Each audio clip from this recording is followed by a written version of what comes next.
The residents of this Israeli farming community don't need to turn on the news to see Palestinian protests at the Gaza border. They've been happening just a few hundred meters away.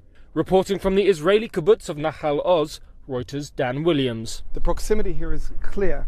The buildings over there are the eastern districts of Gaza City, and further off there we see the minaret. This is one of the open areas where Palestinians are mobilized. We're talking about families, children, many young people mobilized last Friday and the Friday before to press a number of demands.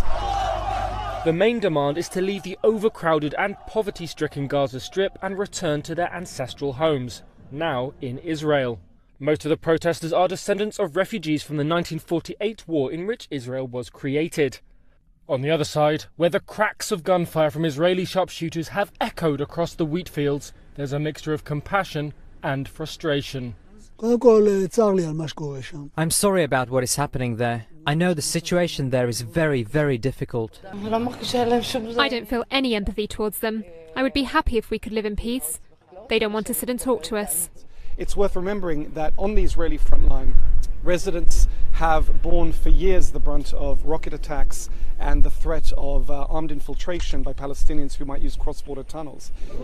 29 Palestinians have been killed since protests began at the end of March. Israel has drawn international condemnation for shooting at demonstrators, but says it's doing what is necessary to secure the border.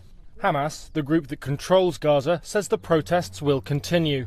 The burning tyres and protest camps set to remain part of the view from this frontline town.